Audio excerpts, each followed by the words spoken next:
भक्तामरप्रणतमौलिमणिप्रभाणां मुद्योतकं दलितपापतमोवितानम् सम्यक् प्रणम्य जिनपादयुगं युगादा वालम्बनं भवजले पततां जनानाम्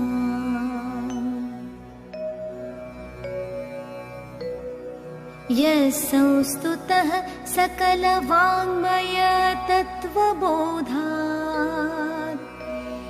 दुद्भूतबुद्धिपटुभिः सुरलोकनाथैः स्तोत्रैर्जगत्त्रितयचित्तहरैरुदारैः स्तोष्ये किलाहमपि तं प्रथमं जिनेन्द्रम्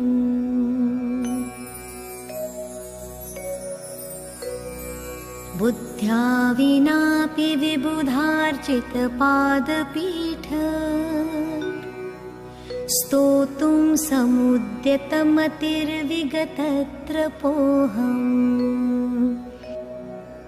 बालं विहाय जलसंस्थितमिन्दुबिम्बम्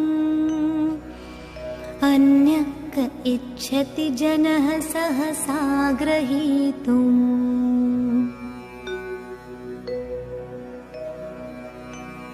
वक्तुं गुणान् गुणसमुद्रशशाङ्ककान्तान् कस्ते क्षम सुरगुरुप्रतिमोऽपि बुद्ध्या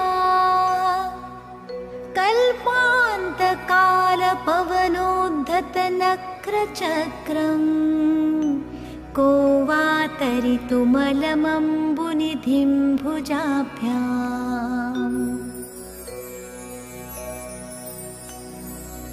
सोऽहं तथापि तव भक्तिवशान्मुनीश कर्तुं स्तवं विगतशक्तिरपि प्रवृत्तः प्रीत्यात्मवीर्यं विचार्य मृगीमृगेन्द्रम् नाभेति किं निजशिशोः परिपालनार्थम्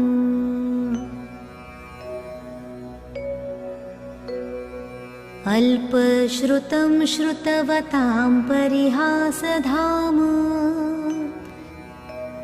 त्वद्भक्तिरेव मुखरी कुरुते बलान्माम् यत्कोकिलः किल मधौ मधुरं विरौति तच्चाम्रचारुककलिकानिकरैकहेतु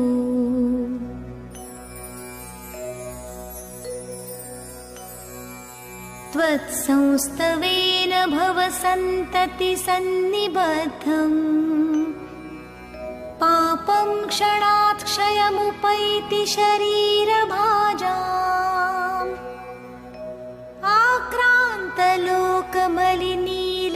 आक्रान्तलोकमलिनीलमशेषमाशु सूर्यांशु भिन्नमिव शार्वरम् अन्धकारम् मत्वेति नाथ तव संस्तवनं मयेदम् आरभ्यते तनुधियापि तव प्रभावात् चेतो हरिष्यति सतान्नलिनीदलेषु मुक्ता फलद्युतिमुपैति ननूदबिन्दुः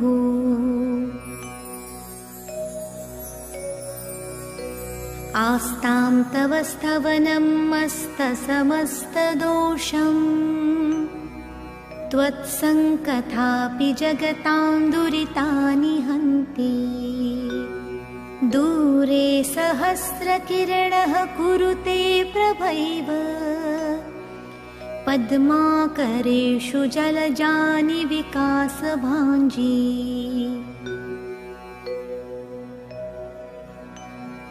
नात्यद्भुतं भुवनभूषण भूतनाथ भूतैर्गुणैर्भुवि भवन्तं भिष्टुवन्तः करोति भवतो ननु तेन किं वा भूत्याश्रितं य इह नात्मसमं करोति। दृष्ट्वा भवन्तमनिमेषविलोकनीयम् नान्यत्र तोषमुपयाति जनस्य चक्षुः। पीत्वा पयः शशिकरद्युतिदुग्धसिन्धोः क्षारं जलं जलनिधेरसितुं क इच्छेत्। यैह शान्तरागरुचिभिः परमाणुभिस्त्वं निर्मापितस्त्रिभुवनैकललामभूत तावन्त एव खलु ते प्रणवः पृथिव्यां यत्ते समानमपरं न हि रूपमस्ति।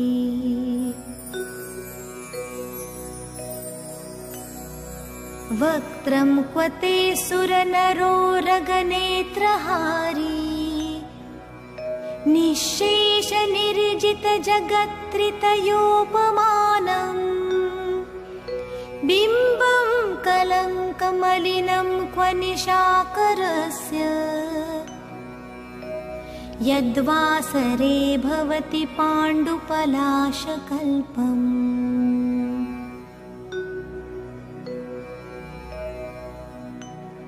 सम्पूर्णमण्डलशशाङ्ककलाकलाप शुभ्रागुणास्त्रिभुवनं तव लङ्घयन्ति ये संश्रितास्त्रिजगदीश्वरनाथमेकम् कस्तान्निवारयति सञ्चरतो यथेष्टम्।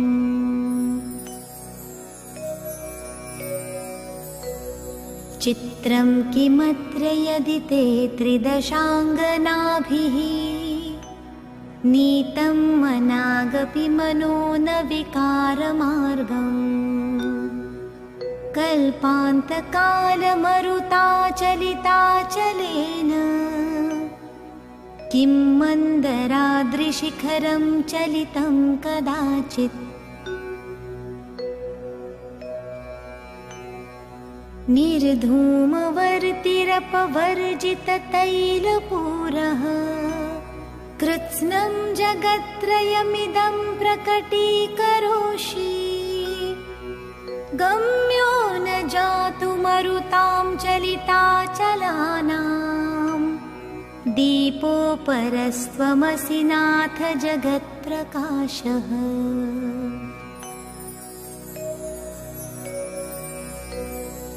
नास्तं कदाचिदुपयासि न राहुगम्यः स्पष्टीकरोषि सहसा युगपज्जगन्ति नाम्भोधरोदरनिरुद्धमहाप्रभावः सूर्यातिशायि महिमासि मुनीन्द्रलोके। नित्योदयं दलितमोहमहान्धकारम् गम्यं न राहुवदनस्य न वारिदानां विभ्राजते तव मुखाब्जमनल्पकान्ति विद्योतयज्जगत्पूर्वशशाङ्कबिम्बम्।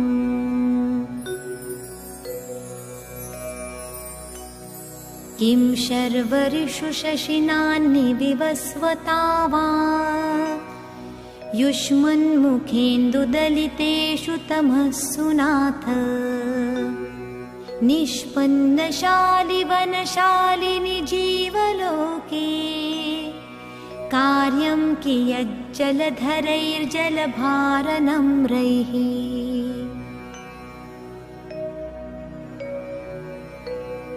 ज्ञानं यथा त्वयि विभाति कृतावकाशम् नैवं तथा हरिहरादिषु नायकेषु तेजस्फुर स्फुरन्मणिषु याति यथा महत्त्वम् नैवं तु काचशकले किरणाकुलेऽपि।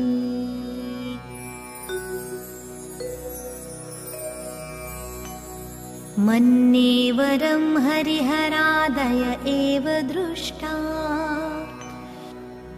दृष्टेषु येषु हृदयं त्वयि तोषमेति। किं वीक्षितेन भवता भुवि येन नान्यः कश्चिन्मनोहरति नाथ भवान्तरेऽपि।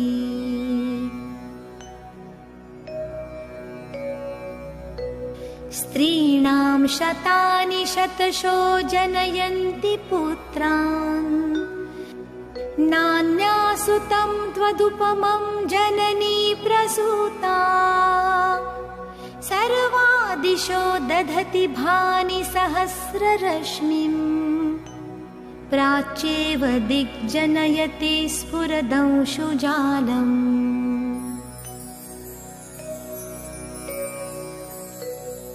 त्वामामनन्ति मुनयः परमं पुमांसम्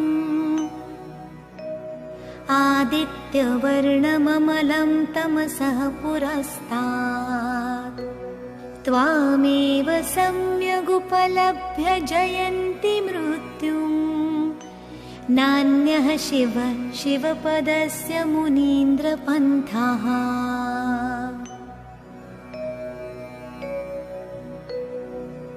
त्वामव्ययं विभुमचिन्त्यमसङ्ख्यमाद्यम् ब्रह्माणमीश्वरम् अनन्तमनङ्गकेतुम् योगीश्वरं विदितयोगमनेकमेकम् ज्ञानस्वरूपं मलं प्रवदन्ति सन्तः।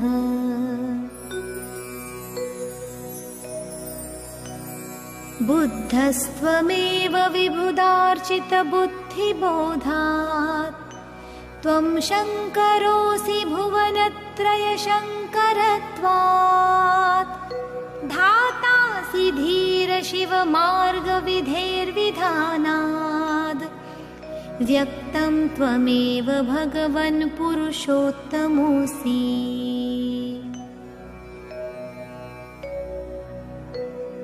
तुभ्यं नमस्त्रिभुवनार्तितहराय नाथ।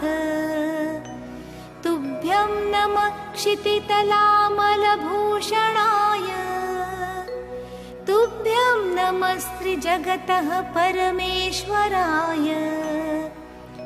तुभ्यं नमो जिनभवोदधिशोषणाय।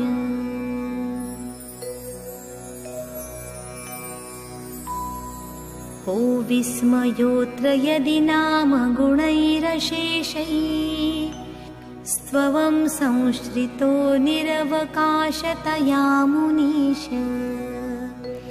दोषैरुपात्तविविधाश्रयजातगर्वैः स्वप्नान्तरेऽपि न कदाचिदपीक्षितोऽसि।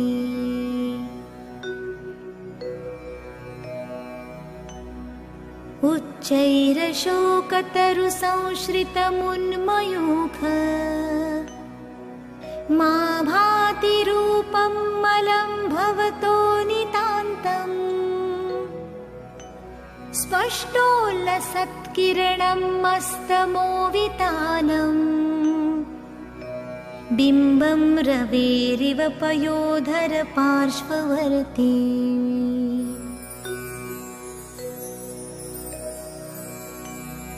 सिंहासने मणिमयूखशिखा विचित्रे विभ्राजते तव वपुः कनकावदातम्। बिम्बं वियद्विलसदंशुलतावितानम् तुङ्गोदयाद्रिशिरसीव सहस्ररश्मिः।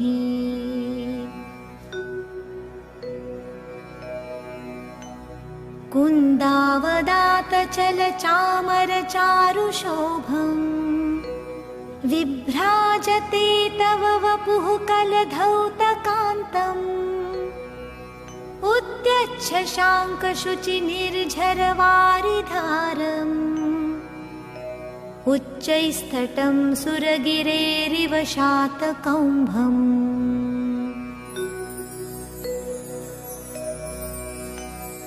छत्रत्रयं तव विभाति शशाङ्ककान्तम् उच्चैः स्थितं स्थगितभानुकरप्रतापम् मुक्ताफलप्रकरजालविवृद्धशोभम् प्रख्यापयत्रिजगतः परमेश्वरत्वम्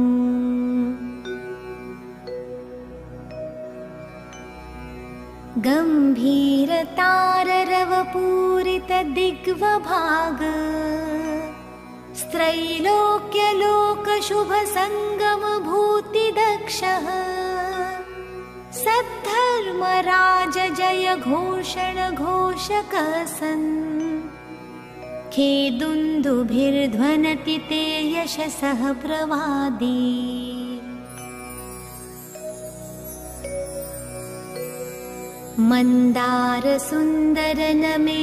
मन्दारसुन्दरनमेरुसुपारिजात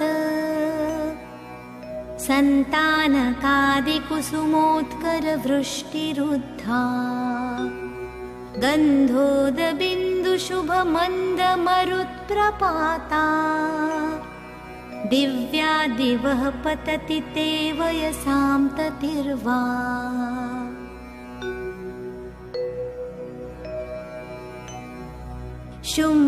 शुम्भत्रभावलय भूरि विभाविभोस्ते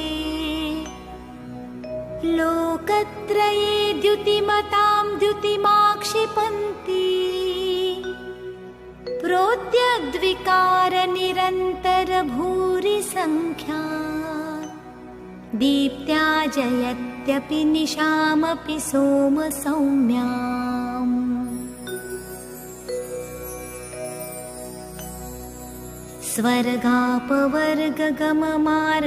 स्वर्गापवर्गगममार्गविमार्गणेष्ठः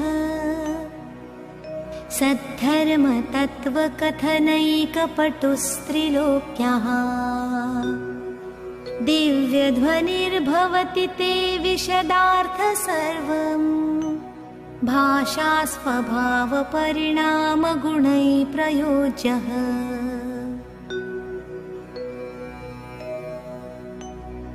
उन्निद्रहे मनवपङ्कजपुञ्जकान्ति पर्युल्लसन्नखमयूखशिखाभिरामौ पादौ पदानि तव यत्र जिनेन्द्रदत्तः पद्मानि तत्र विबुधाः परिकल्पयन्ति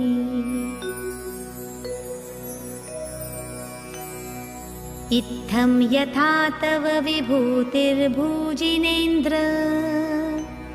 धर्मोपदेशनविधौ न तथा परस्य यादृक्प्रभादिनकृतः प्रहतान्धकारा तादृक्कुतो ग्रहगणस्य विकासिनोऽपि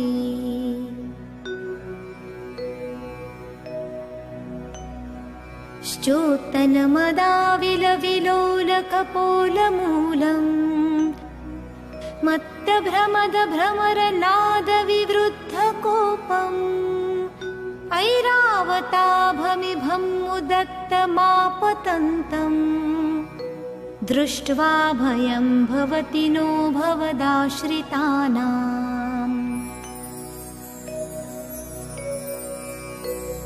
भिन्नेभ कुम्भगलदुज्ज्वलशोणिताक्त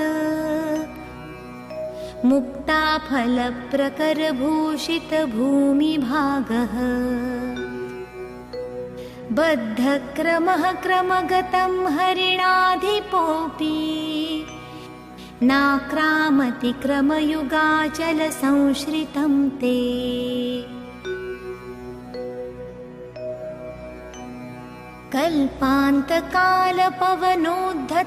कल्पान्तकालपवनोद्धतवह्निकल्पम्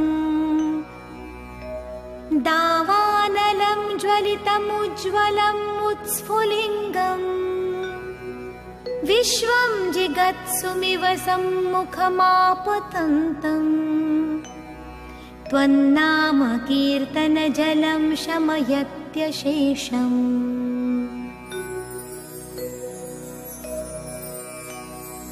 रक्ते क्षणं समदकोकिलकण्ठनीलम् क्रोधोद्वतं फणिनमुत्फणमापतन्तम् आक्रामतिक्रमयुगेन निरस्तशङ्कस् त्वन्नाम नागदमनी हृदयस्य पुंसः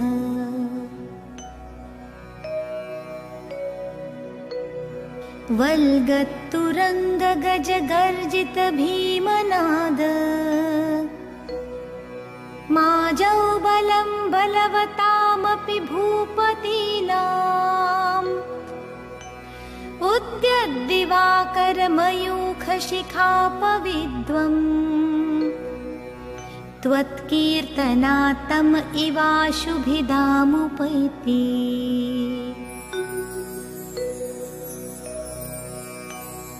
कुन्ताग्रभिन्नगजशोणितवारिवाह वेगावतारतरणातुरयोध भीमे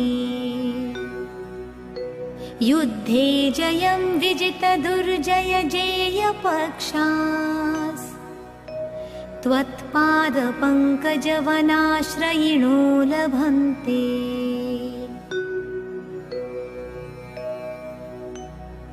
अम्भोनिधौ क्षुभितभीषणनक्रचक्र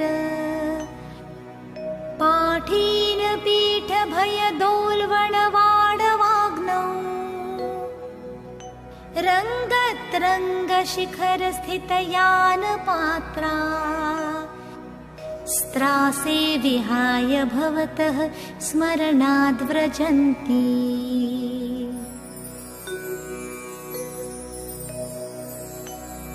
उद्भूतभीषणजलोदरभारभुग्नः शोच्यां दशामुपगताश्च्युतजीविताशः त्वत्पादपङ्कजरजोऽमृतदिग्धदेहा मर्त्या भवन्ति मकरध्वजतुल्यरूपः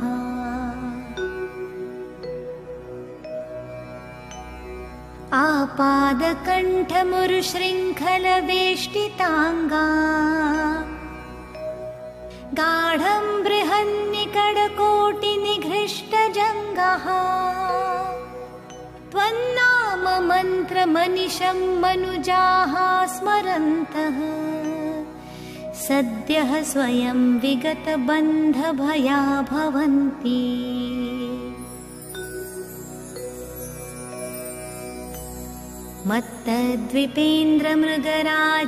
मत्तद्विपेन्द्रमृगराजदवानलाहि सङ्ग्रामवारिधिमहोदरबन्धनोत्थम् तस्याशुनाशमुपयाति भयं भियेव यस्तावकं स्तवमिमं मतिमानधीते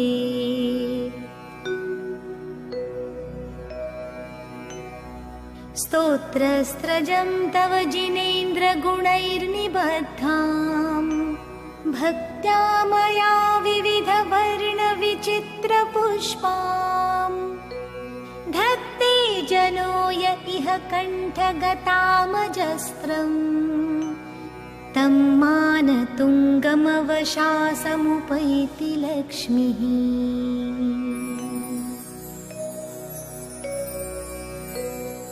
इति श्रीमानतुङ्गाचार्यविरचितं भक्तामरस्तोत्रं सम्पूर्णम्।